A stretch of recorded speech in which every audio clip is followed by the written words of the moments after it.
우리 기독교와 교회가 세상과 다른 것은 무엇일까? 물론 궁극의 진리에 대하여서, 그리고 생명과 구원에 대하여서 그 모든 우리의 시작과 끝이 끝을 말하고 있는 그런 진리를 알고 있는 종교이죠.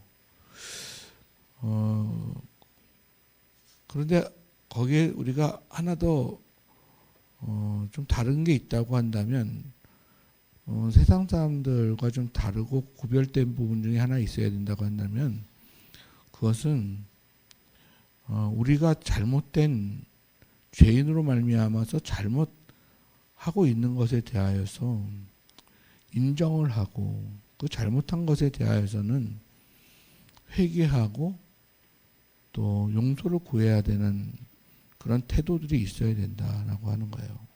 사랑의 빚진 자로서 우리는 항상 예수님께 그 사랑의 빚을 진 자들이잖아요. 그래서 여러분과 제가 생명이 지금 있음은, 지금 나의 나됨이 있다라고 하는 것은 없어야 될 생명이 있게 되어진 것이다라고 하는 사실을 잊으면 안 됩니다.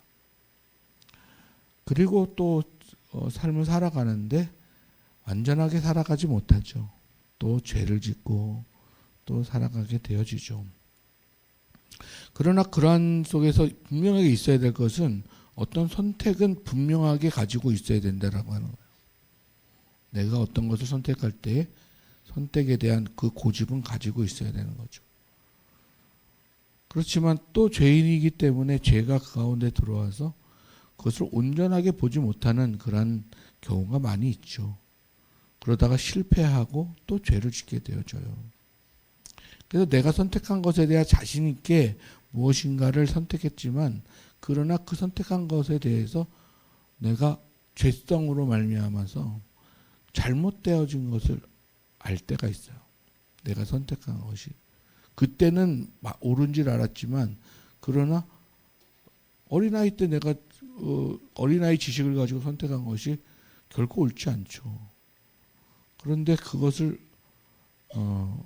깨달았을 때의 태도는 세상과는 좀 구별되어져야 된다는 거예요. 왜냐하면 우리는 그 죄에 대한 해결책을 가지고 있고 해결함을 받았기 때문에 그것에 대해서 분명하게 잘못을 시인하고 그리고 용서를 구해야 된다는 거예요. 참된 회개가 있는 교회, 저희 교회가 좀 그런 구별됨이 있으면 좋겠다는 그런 바람이 있습니다. 참된 회개가 있는 교회. 아예 죄를 인정하지 않는 사람도 있죠. 내가 한 것에 대하여서 절대 응지를 가지고 있는 사람이 있어요. 그래서 비교론적으로 저들보다 나으니 나의 죄는 그렇게 인정하지 않게 되어져요. 그러나 기독교는 절대를 살아가지 상대적으로 살아가지 않습니다. 상대적으로 비교했을 때 조금 나은 사람이 구원 얻는 것이 아니고 절대 하나님의 진리 앞에서 죄가 있으면 심판을 받는 겁니다. 그 절대는 누구도 피해갈 수가 없습니다. 그러면서 우리가 회개라고 하는 것을 얻게 되었는데, 우리가 잘 아는 회개, 참된 회개는 삭개오의 회개입니다. 단지 내가 잘못한 것에 대하여서 인정하는 것, 거기서 끝나는 것이, 뉘우치는 것, 거기서 끝나는 것이 아니고, 그것에 대한 내가 잘못했을 때 내가 잘못 선택하고 잘못한 것으로 말미암아서 피해가 되어졌던 그 대상에 대하여서 보상하는 것, 책임을 지는 것까지입니다. 하나님께서 용서한 죄는 맞습니다마는, 그러나 그 용서함을 받은 사람의 태도와 반응은 용서했기 때문에 끝났어, 이게 아닙니다. 그럼 성령이 함께한 자가 아닙니다. 하나님이 용서했으니까 난 이제 더 이상 죄가 없어? 내가 너한테 지은 죄 하나님 벌써 용서하셨어. 그랬다면 그 사람은 잘못된 신을 만난 거예요. 우리 하나님은 그거 아닙니다. 잘못한 것을 회개할 때에 그것에 대하여서 내가 잘못 거둬들인 것에 대한 돌려줌, 또 더 거둬들인 것에 대한 4배나 더하는 것을 더해서 나의 희생, 나의 것을 더 내어줌이 되어서 그 대상으로 하여금 그 일에 그 궁핍하고 억울하고 아파하고 힘들었던 부분들을 채워주는 일을까지가 회개입니다. 기독교인들이 옛날에 나왔던 밀양이라고 하는 영화에 전도연 씨가 나왔던 영화인데 그 문제에 대해서 해결하는 답을 못 내면 기독교인이 성경을 어설프게 아는 거예요. 기독교인은 때에 따라서 용서를 해주는 사람도 기다릴 줄 알아야 됩니다. 하나님 용서하신 것은 맞는 진리이죠. 그러나 그것이 하나님이 용서하신 것인지에 대한 알면 그 이후에 그 사람의 태도입니다. 거기서 용서를 받고 나서 그 사람의 삶을 어떻게 살아갔겠느냐 하는 거예요. 성령에 의해서 용서함 받은 사람이라면 그 사람은 아마 평생 빚진 마음을 가지고 빚을 갚으며 살았을 거예요. 자기 중심으로 살아가지 아니하고 그 아픔의 상처를 계속 가지고 있으면서 더 이상 죄를 짓지 않으려고 하고. 근데 기독교는 어느 때부터인가 기득권 세력이 됐죠. 잘 살고. 어제 깜짝 놀랐어요. 어느 교회에 이야기를 들었는데 제가 그 목사님이 신학이 좀 이상하다 생각하는 목사님이었는데 처음에는 동의를 하시더니 어느 날 그 교회에 다니는 어떤 사람이 물질적으로 풍요로워지니까 그 교회 목사님 괜찮다. 그 교회를 보내야 되겠다. 이런 얘기가 깜짝 놀랐어요, 나는.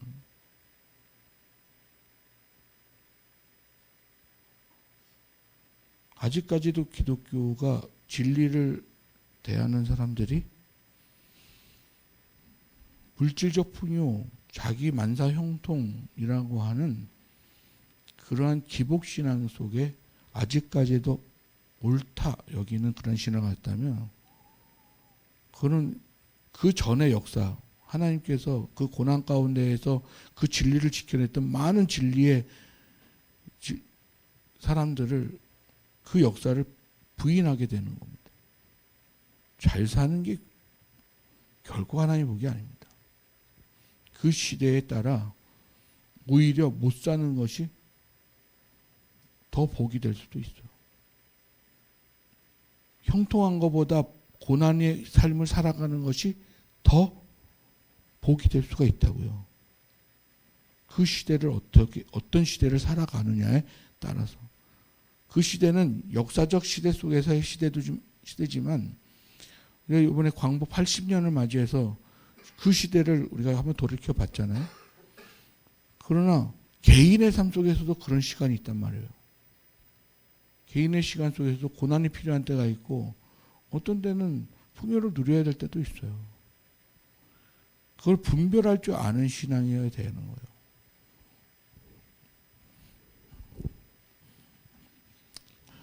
우리는 하나님의 말씀을 증언하러 온 사람입니다. 증언자의 삶을 살아가는 그런 사람들이에요. 말씀을 경험하고 체험해서 그것을 내가 증언하러 온 사람들. 예수님 시대 때에는 예수님의 복음을 증거하는 제자들이 그 증언의 삶을 살았죠. 하나님의 계시를 받은 사람들이 그 증언의 삶을 살았죠. 오늘날도 마찬가지입니다. 저와 여러분이 어떤 삶을 살아가야 되느냐? 하나님의 증인이 되어서 그 말씀을 증언하며 사는 삶을 살아야 되는 거예요. 그 존재의 이유입니다. 여러분과 제가 이 땅에 있는 존재의 이유. 왜냐하면 우리의 시작은 하나님으로부터 그 생명으로 시작되었기 때문에 그 생명을 시작하신 그분에 대한 증명을 해 나가야 되는 거예요. 그걸 잃어버린 사람들한테, 세상에 잃어버린 사람들한테 그것을 증명하고 증언하며 사는 삶을 살아야 되는 거예요. 그게 기독교인의 삶이에요. 뭐 물질이 많고 적고 뭐 어떤 저 환경이 만사형통하고 이런 거와 상관이 없어요. 그거는 시대마다 왜 우리가 어렸을 때부터 인생에 자라온 환경들이 다 다르지만 그 사람들이 자라온 그 굴곡이 있는 것처럼 누구에게나 그런 굴곡은 있는 거예요. 믿는 사람이든 믿지 않는 사람이든. 그런데 그 굴곡이 있는 그 굴곡에 대한 설명을 하나님의 생명된 존재로서 그 굴곡을 설명하면서 가야 하나님이 증명되고 그들이 하나님을 알아야 생명을 아는 거예요. 그래야 결국 하나님께서 완성하시는 그런 나라가 완성이 되어지는 거죠. 우리의 증언으로 말미암아서. 우리 기독교는 150년의 역사를 달려오면서 여러 모양의 기독교의 형태를 만들어 왔죠. 어느 것이 더 옳다 이렇게 이야기할 수는 없어요. 그러나 그 시대마다 하나님 방식이 다른 모양으로 왔죠. 세례 요한은 7절에 보면 그가 증언하러 왔으니 라고 하면서 빛에 대하여 증언하러 왔다. 이렇게 분명하게 이야기를 하고 있잖아요. 빛이라고 하는 것은 곧 인식입니다. 인식. 하나님을 아는 그러한 지식, 인정하는 그 지식을 이야기하는 거예요. 우리는 자연스럽게 우리의 삶이 하나님 말씀으로 살아간다면 그것을 증언하며 살아가게끔 되어져 있어요. 하나님의 진리를 증언하면서 살아가게끔 되어 있다고요. 그러면 어떤 현상이 일어나느냐? 예수님의 삶의 모양이 되어져요. 세례 요한의 삶의 모양이 되어져요. 사도 바울의 삶의 모양이 되어져요. 구약으로 가면 모세의 삶의 모양이 되어져요. 아브라함의 삶의 모양이 돼요. 노아의 삶의 모양이 되어지죠. 그 삶은 어땠습니까? 욥의 삶의 모양은 어땠습니까? 단지 잘 살고 못 사는 그런 문제로 하나님의 존재를 인정하고 그 하나님에 대한 정의를 내리지는 않았어요.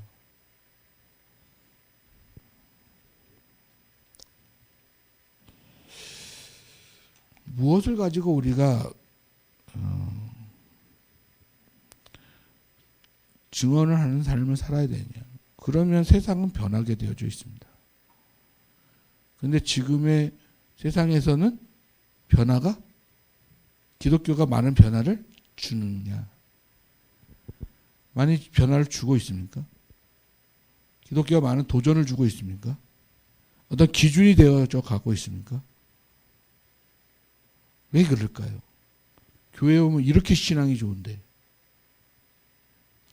찬양도 얼마나 잘하고 옛날에 과거에 비해서 얼마나 많은 교회가 아름다워지고 또 얼마나 많은 사람들의 지식이 넓어지고 얼마나 많은 사람들이 정말 하나님의 그러한 성도로서의 모양이 발전해 갔어요. 지금 참 많이 발전해 갔죠. 그럼에도 불구하고 왜 이 시대에 기독교의 역할을 제대로 못하나요?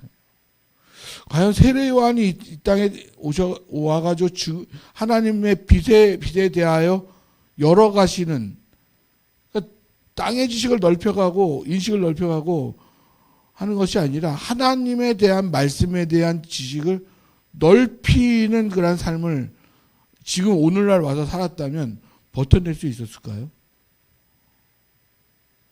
잘못된 진리가 아닌 비진리와 싸우는 그런 삶을 살아야 할 텐데, 세례 요한은 자신의 제사장적 옷을 다 벗고 음식도 다 버리고 오히려 광야에서 그들의 잘못되어진 현실에 대한 하나님의 말씀과 반하게 되어진 그들의 모양을 고발하며 살았잖아요. 그럼 그 사람 복 있는 사람이에요? 아니에요.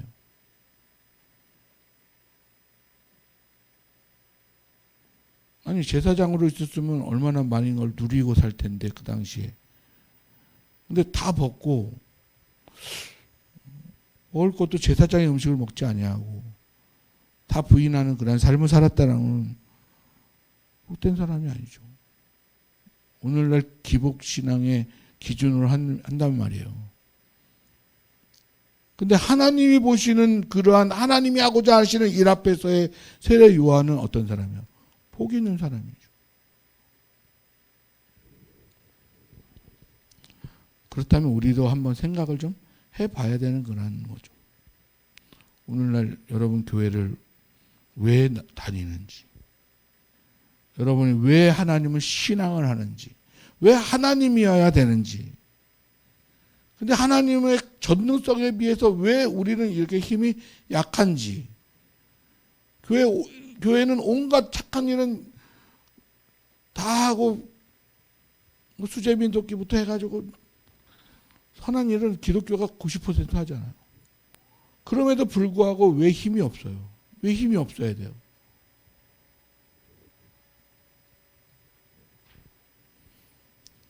하나님의 진리가 잘못됐든지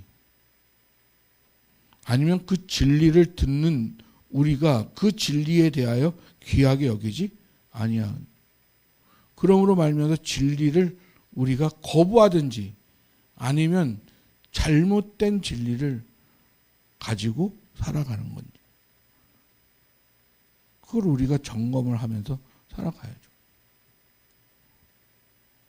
하나님 앞에서 마지막 종말이 왔을 때 하나님 앞에서 인정받는 그러한 사람은 어떤 사람을 인정하실까? 세상의 풍요로움 아닙니다. 분명히 하나님의 진리 앞에서의 그 합당한 풍요로움을 가지고 사는 사람이어야 됩니다. 그게 오늘 교회였으면 좋겠습니다. 하나님이 교회라고 하는 이름으로 그것이 아직까지도 여겨졌으면 좋겠다 하는 생각이 있습니다.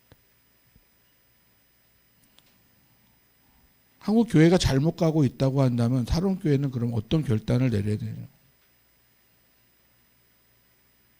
하나님의 진리가 세례 요한처럼 외치고 가야 된다라고 한다면 교회에서 벗어난다고 해가지고 이단으로 징계를 받고 그리고 나서 그 진리를 따른다고 핍박을 당하면 그 길을 안 가는 게 맞는 건지, 어떤 게 보수고 어떤 게 진리를 고소하는 건지 좀 생각을 좀 해봐야 된다는 거예요.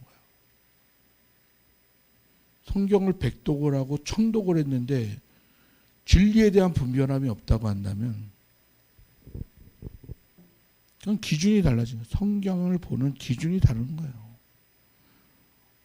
성경을 그렇게 깊이 보고 많이 봤음에도 불구하고 올바른 방향을 설정하지 못한다면, 여러분 말씀을 보는 것은 방향 설정입니다. 가치 기준입니다. 그 기준을 잡는 거고 방향을 설정하는 거예요. 근데 그것을 많이 읽는다고 해가지고 그것이 자랑이 되고 그것이 의로움이 되면 안 되는 거예요. 한 번을 읽더라도, 한 번을 보더라도 정확한 방향성과 기준을 가지고 보셔야 되는 거예요. 그리고 나의 방향성을 설정을 해요.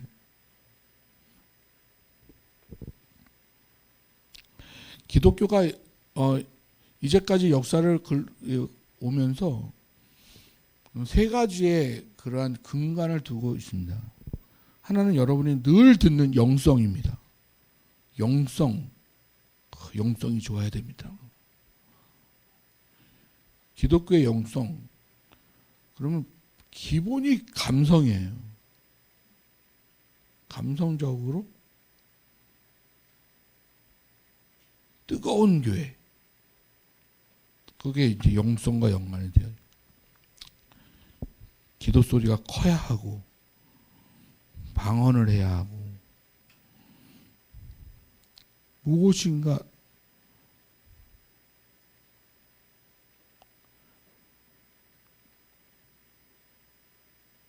찬양이 좋아야 하고, 영성이라고 하는 것을 어디서 찾아야 되는 거예요?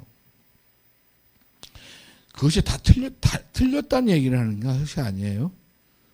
근본부터 좀 다시 한번 보자 이거예요. 영성이라고 하는 거.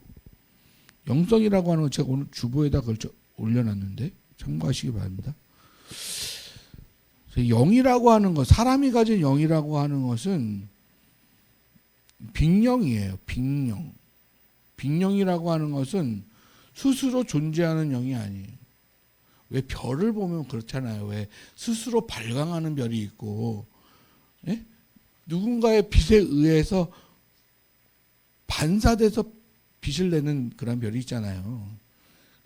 그것을 우리가 굳이 얘기하자면 하나님은 스스로가 빛을 내시는 그런 존재이시고, 아니 하나님은 또 그렇게, 그건 또 조금 비하하는 거긴 한데 비교적으로 그렇다는 얘기예요. 스스로가 생명이 있고 스스로가 존재하시고 스스로 빛이 있다. 거기에 빛을 받아서 빛을 내는 사람이 인간이란 말이에요. 그래서 스스로가 흑인 존재가 하나님의 생기가 불어넣어졌을 때 생명의 존재가 되어지는 거예요.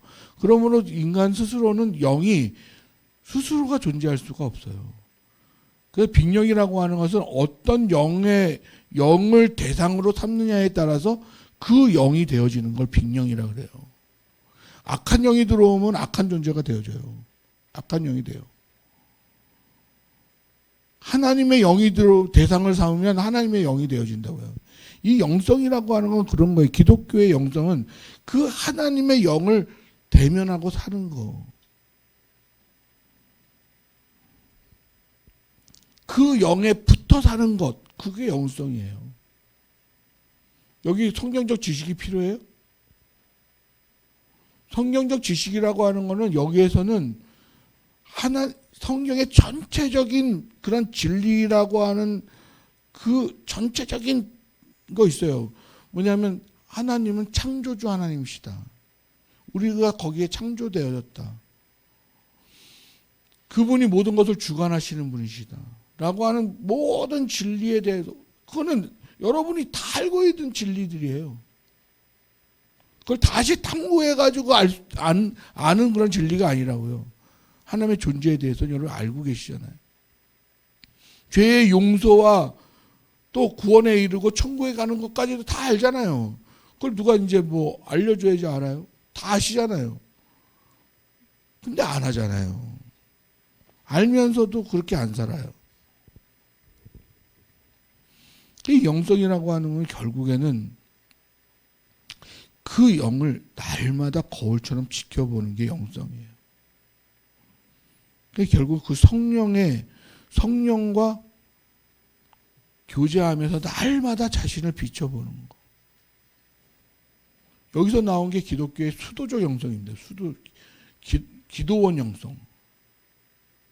그래서 이쪽으로 영성을, 거기에 가면 하는 건 다른 거 없어요. 그냥 기도, 그리고 노동.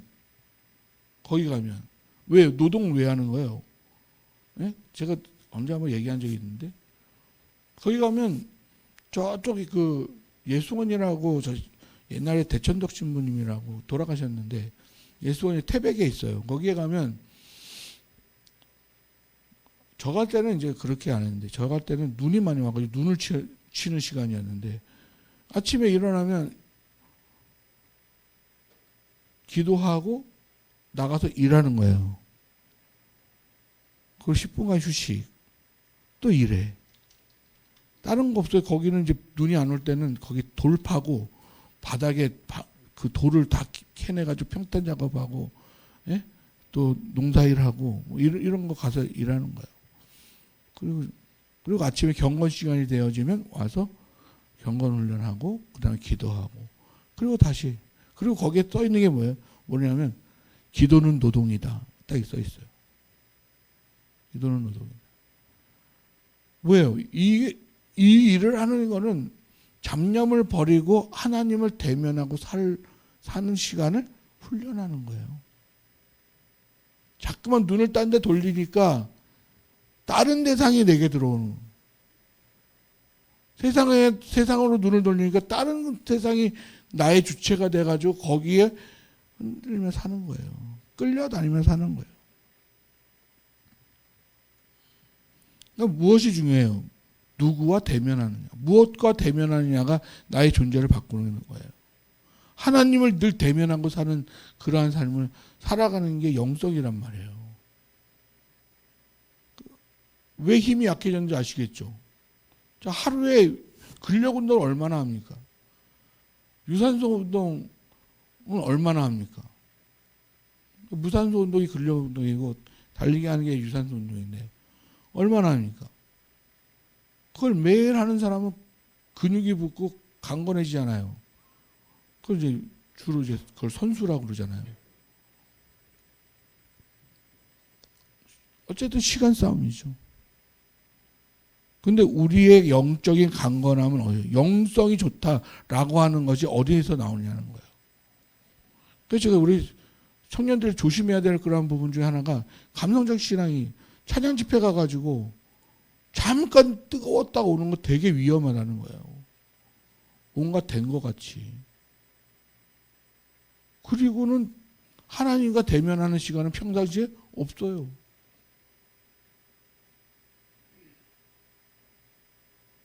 그리고 그 뜨거움을 찾아서 또 찾아다녀.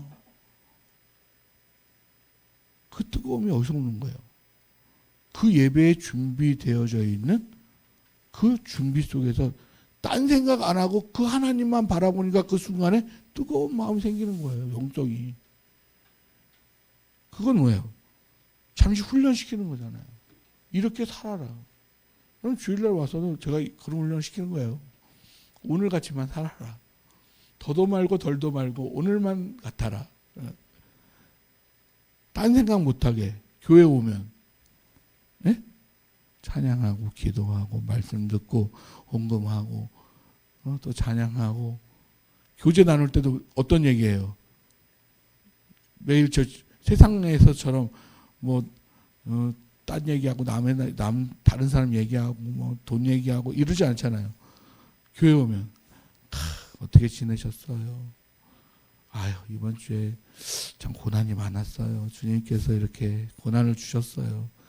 그러면 또 거기다 또 약간 좀 이상해. 그럼 또 거기다 맞장구를 치면서 나도 고난이 있었어요. 그런데 그 고난이 있는 걸 보면서 또 서로가 뭐라 그래요? 아이고, 우리가 같은 고난이 있으니 하나님 안에 같이 있었네요. 네? 그러면서 서로가 위로를 하고 서로가 사랑을 나누잖아요. 세상에 나가면 없어요, 또. 그런 게. 세상에 나가면 또 열심히 그냥 돈 벌고 잘 사는 게 최고예요, 그냥. 집안의 평안을 유지하고 편안하고 안락하고. 네? 저 이번 주에 제가 휴가 하려고 그러는데 휴가 가서 저기 맛있는 거 먹고 좀 안락하게 쉬고 좋은 데 가서 쉬고 그게 좋은가? 다시 원점으로 찾아올 텐데 나 그건 싫어가지고 여행 안 가죠.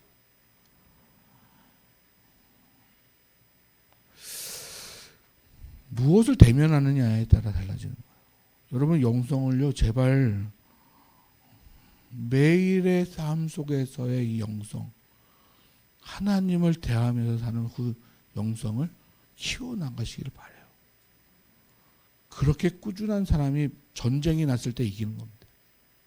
영적 전쟁이 일어났을 때, 고난이 왔을 때, 환란이 왔을 때, 그때의 그 근력으로 이겨내는 거예요.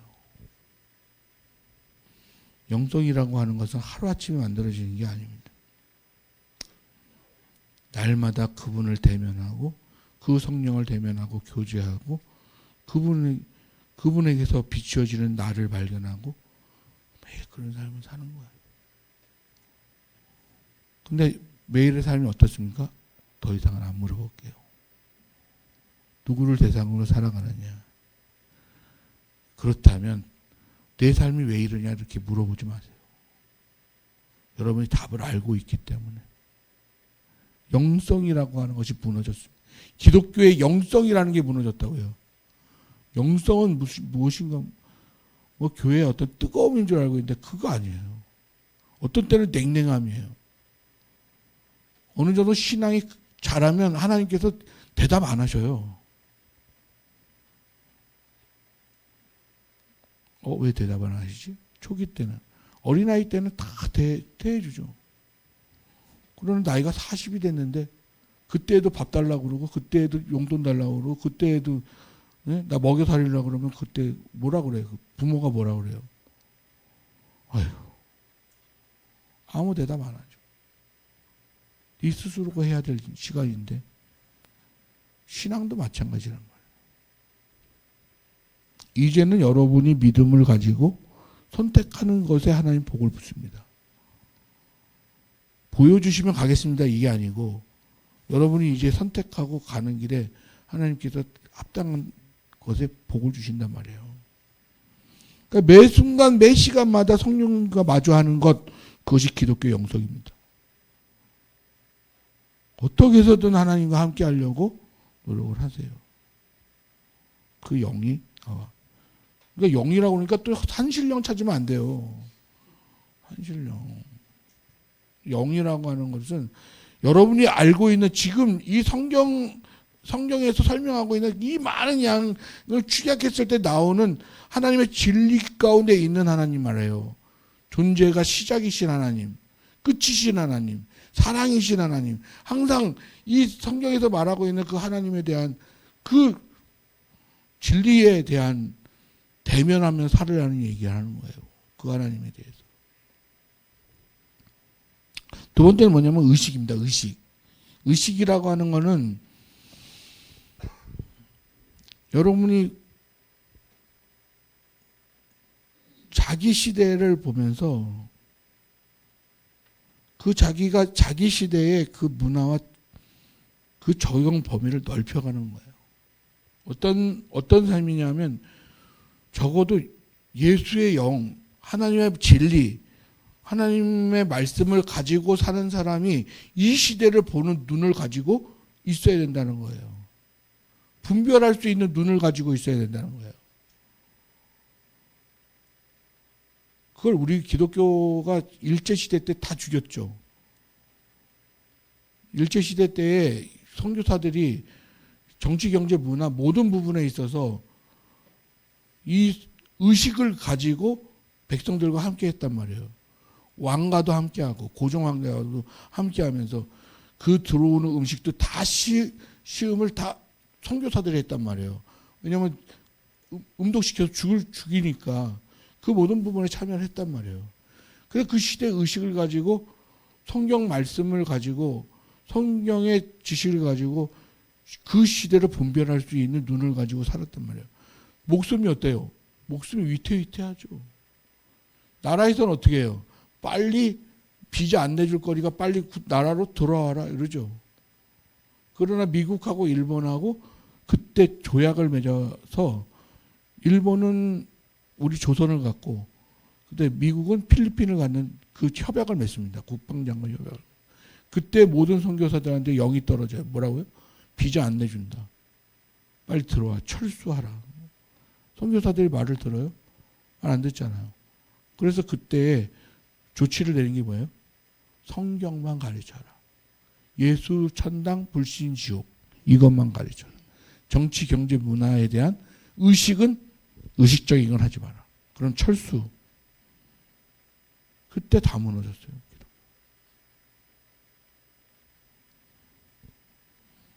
오늘날 신앙을 가지고 이 시대를 바라보는 눈이 없어요. 기독교. 너무 타협을 해버려가지고. 잘못된 것 가서 축복해주고. 예? 잘못된 것을 잘못됐다라고 얘기를 안 해요. 가난하고 배고프고 정말 소외된 그러한 자들, 노동자들한테 그쪽으로, 그들을 구원하는 쪽으로 서야 되는 그런 기독교가 기득권 쪽으로 마음이 편해요. 자기도 살아야 되니까. 그런 걸 봤을 때는 참 목사님들이 너무 가난해요. 너무 가난해. 어쩔 수가 없이 그냥 타협할 수밖에 없는 그런. 근데 기독교의 의식이 그런 거냐고요. 죽으면 죽으리이다 그러고 나가는 게 기독교 정신이지. 그 의식이 없어요. 그 신앙적 의식이라고 하는 것, 그것은요, 매 시대마다 그 시대에 대한 물음이 있는 것을 의식이라고 그래요. 그 시대에. 기독교는 이런 걸 얘기하고 있는데, 지금 이 시대에, 내가 살고 있는 이 시대에, 지금 나는 누구인가? 나는 무엇을 하고 있는가? 기독교는 무엇인가? 교회는 무엇인가? 무엇을 해야 하는가? 이런 물음이 있는 거. 문화, 정치, 경제, 외교 모든 부분에 있어서 기독교는 무엇을 하는 것인가? 잘못된 그런 신앙에 잘 사는 것에 어떻게 기독교 자존심도 없는 것 같아요. 잘 사는 것에 복의 기준을 가지고 있어요. 자기 생명 유지하는 것에 기준을 가지고 있으면 어떻게 해요? 그 의식이 사라져 버렸어요. 마지막으로 성경입니다. 성경은 단순히 지식, 성경적 지식을 가지고 있는 걸 성경이라고 하지 않아요. 기독교는 열심히 성경 지식이나 쌓고 연구하는 거, 그거 많고 적음에 있잖아요. 그 기독교가 영성이 무너진 이유가 언제부터인지 아십니까? 교회에 박사를 세운 다음부터 무너졌어요. 박사들요. 신학 박사들. 아니, 제가 박사가 아니라 그런 게 아니고요. 저야 뭐 신학교, 저기 뭐 이름도 없는 신학교에 대학원 졸업한 뭐 인정도 안 해주는 그거 공부해가지고 제가 할 말 자격은 없지만 박사가 왜 영성을 다뤄요? 영성은요 오히려 저 밑바닥에서 성경을 인격화시켜서 그 성경의 인격화된 성경과 매일 만나서 그 성경이 나의 말씀이 되어가지고 그 하나님이 말씀으로 있는 하나님을 날마다 체험하면서 그 말씀을 증언하면서 살아가는 사람, 이 사람이 목회자가 돼야 되는 거예요. 옛날에는 그랬죠. 옛날에는 그런 신학교에 산에 가서 기도하고 하나님의 말씀을 체험하여서 그 체험이 나에게 임한 말씀을 증언하는 거, 그게 성경이에요. 지식이 아니라고 얘기해요. 지식 아니에요. 그건 생명으로 나타나지는 않아요. 그래서 우리가 성경이라 하면 제가 이 글 그대로 읽을게요. 그 증언자의 사상과 세계관, 말과 언어로 나타내시는 하나님, 그를 통해서 나오시는 언어이신 그리스도를 증언하고 체험시키는 것을 말한다. 내가 그 하나님을 만나서 그 하나님이 말씀하시는 그 언어이신 그리스도를 만났을 때 그걸 성경이라고 그러고, 그냥 글로만 읽어가지고 지식적으로는 그러니까 힘이 없죠. 그 글로 된 지식적으로 아는 것은요, 다른 신학이 나오면 무너져 버려요. 근데 내가 어저께 만난 하나님, 시골에서 어떤 할머니 하나가 어저께 만난 하나님, 나는 이런 하나님을 만나고 증언하고 경험하고 체험할 그 하나님의 말씀을 말씀에 그 하나님을 만났는데 내 그 하나님을 오늘 내가 너한테 전한다 할 때 이거는 타협하지 않아요. 죽을 때까지. 그거는 굽히지 않는다고. 그 힘은 목에 칼이 들어와도 안 굽혀요. 그거를 잃어버렸다고요. 그 성령을 잃어버렸다고요. 그렇다고 이 내용이 성경이 아니라는 게 아니에요. 또 오해하지 마세요. 그렇게 살아가야 뭐라고 영성 뭐라 그러죠? 영성 그다음 뭐라 그러죠? 의식 그다음 뭐라 그러죠? 성경 이 세 가지가 살아날 때 교회가 살아납니다. 그때는 세상과 타협하지 않습니다. 정치와 타협하지 않아요. 교회가 모든 사람들을 보호하고 지켜주는 역할을 하는 게 교회가 되어집니다. 하나님 기뻐하시는 교회가 되어집니다.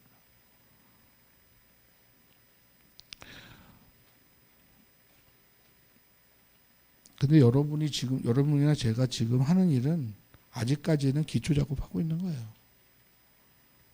아직까지 기다리고 있는 중입니다. 저도 우리 성도님들한테 이 영성과 의식과 이 성경의 그런 태도의 삶을 살아가는 힘 있는 교회가 되기 위해서는요. 일단은 성경을 바로 읽을 줄 알아야 됩니다. 그거 하고 있어요. 지금 여러분의 힘이 나올 때까지 그것을 끝까지 할 거예요. 저의 세대 때 될는지 모르겠습니다만은 아니면 다음 세대 때 그걸 이어서 갈 수 있는 사람, 그 사람이 제 후임이 되겠죠. 그래서 이 교회가 한국 교회가 안 되면 우리 교회 사롱교회라도 정말 끝까지 싸워서 진리를 지켜내고 그 진리를 증언할 수 있는 그런 교회. 정말 적어도 그런 비전을 가지고 마지막 보루인 교회를 지켜줄 수 있는 그 교회가 사롱교회였으면 좋겠다. 영성과 의식과 성경이 살아있는 교회. 정말 그 교회는 그래서 그 교회 가야 돼라고 하는 마지막 남아있는 교회. 그런 교회가 우리 사롱교회 되기를 가지고 소망합니다. 기도하겠습니다. 하나님 아버지 감사를 드립니다. 하나님 정말 회개합니다. 교회가 교회로서의 역할을 지금 하지 못하는 그러한 이 시대에 아버지 하나님 참으로 회개하오니 이제 이후로 우리의 삶이 변화되어지기를 원합니다. 우리 사롱교회가 변화되어지기를 원합니다. 우리 개개인의 신앙인들이 변화되어지기를 원합니다. 아버지 하나님 그러므로 힘을 갖고 주님의 마지막 증언의 역할을 하는 그런 교회 그런 성도들이 되게 하여 주옵소서. 감사드리며 모든 말씀 우리 주 예수 그리스도의 이름으로 기도합니다.